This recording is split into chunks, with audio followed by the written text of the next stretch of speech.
1 João capítulo 3,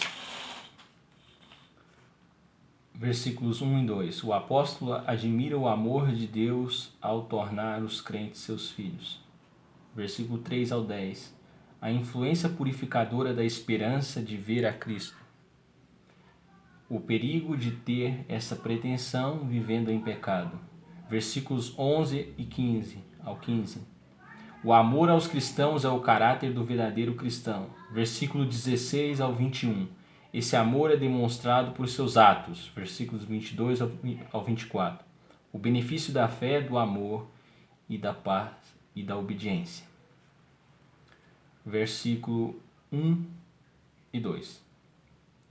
O mundo conhece pouco sobre a felicidade dos verdadeiros seguidores de Cristo.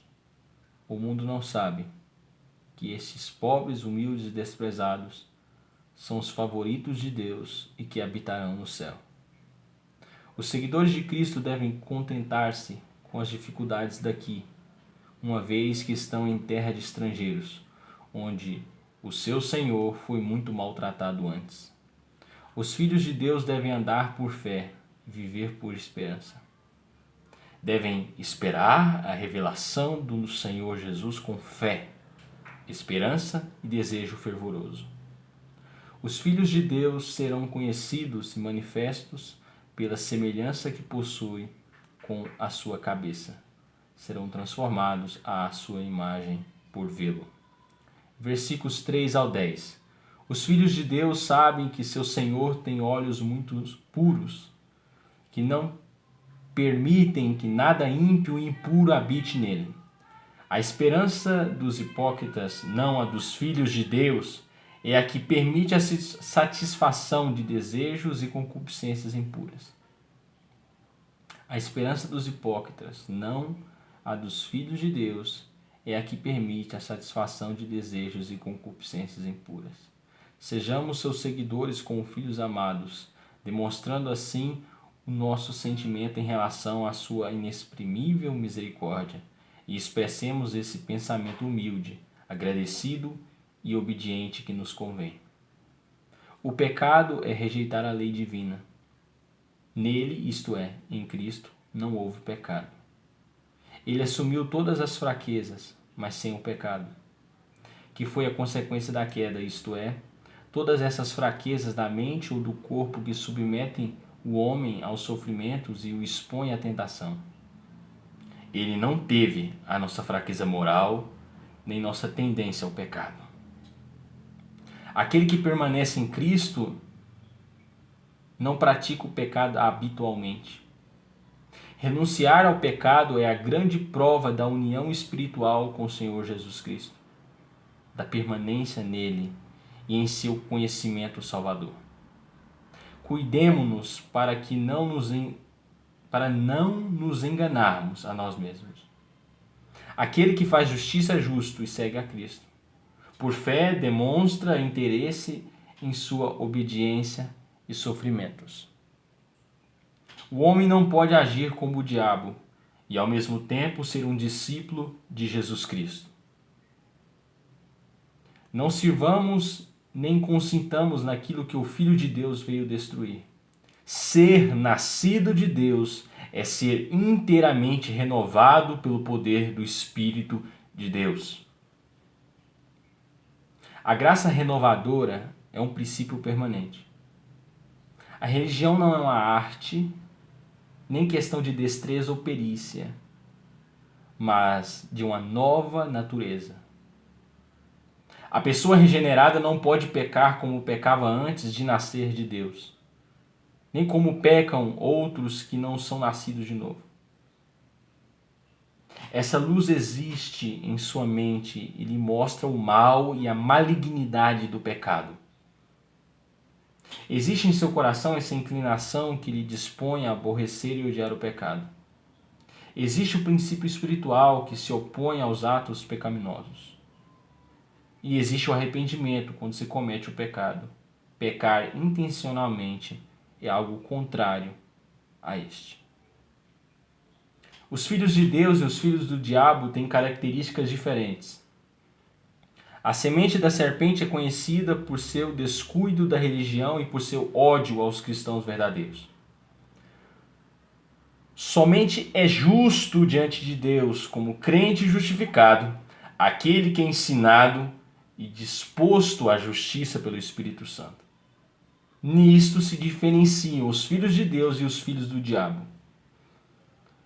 Os professos do Evangelho devem levar essas verdades muito a sério e provarem a si mesmos por meio delas. Versículos 11 ao 15. Devemos amar ao Senhor Jesus, valorizar o seu amor e amar a todos os nossos irmãos em Cristo. Este amor é o fruto especial de nossa fé, um sinal seguro de que somos nascidos de novo. Porém, ninguém que conheça corretamente o coração do homem se surpreenderá diante do desprezo e da inimizade dos ímpios contra os filhos de Deus. Sabemos que passamos da morte para a vida. Podemos sabê-lo pelas provas de nossa fé em Cristo, das quais uma é o amor para com os irmãos. Não é o zelo por um partido da religião comum, nem um afeto por aqueles que são da mesma denominação e sentimentos que nós temos. A vida de graça no coração da pessoa regenerada é o início e o primeiro princípio da vida de glória, da qual os que odeiam seus irmãos estão destituídos.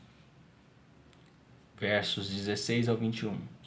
Aqui está a condescendência, o milagre, o mistério do amor divino, que Deus redimiu a igreja com seu próprio sangue. Certamente amamos aqueles que Deus tem amado, e amado a tal ponto. O Espírito Santo, consternado pelo egoísmo, abandona o coração egoísta sem consolo, deixando-o repleto de trevas e terrores. Como se pode saber se um homem tem o verdadeiro sentimento do amor de Cristo pelos pecadores que perecem, ou se o amor de Deus foi plantado em seu coração pelo Espírito Santo? Observando se o amor ao mundo e por seus bens supera os sentimentos de compaixão pelo irmão que perece. Cada exemplo deste egoísmo enfraquece as provas da conversão do homem. E quando é algo habitual e permitido, decide contra ele. Se a consciência nos condena por um pecado que é de nosso conhecimento, ou por negligenciarmos um dever conhecido, Deus também nos condena. Portanto, permitamos que a consciência esteja bem informada e que seja ouvida e atendida com diligência. Versículos 22 ao 24. Quando os crentes têm confiança em Deus por meio do Espírito de adoção e por fé no grande sumo sacerdote, podem pedir o que querem de seu Pai reconciliado, e o receberão se for bom para eles. Desde o céu foi proclamado boa vontade para com os homens, assim esta deve existir particularmente para os cristãos nos corações dos que vão a Deus e ao céu. O que assim segue a Cristo habita nele como sua arca, refúgio e repouso, e no Pai por meio dele. Esta união entre Cristo e as almas dos crentes acontece por meio do Espírito que eles lhes têm dado.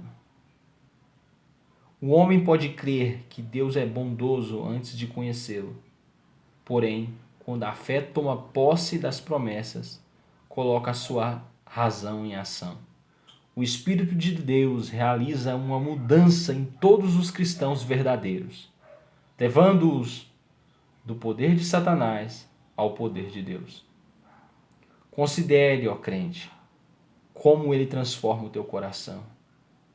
Não anelas a paz com Deus? Não renunciaria a tudo do mundo por ela? Nenhum proveito, prazer ou preferência te impedirá de seguir a Cristo. Esta salvação está edificada sobre o testemunho divino, o Espírito de Deus. Amém.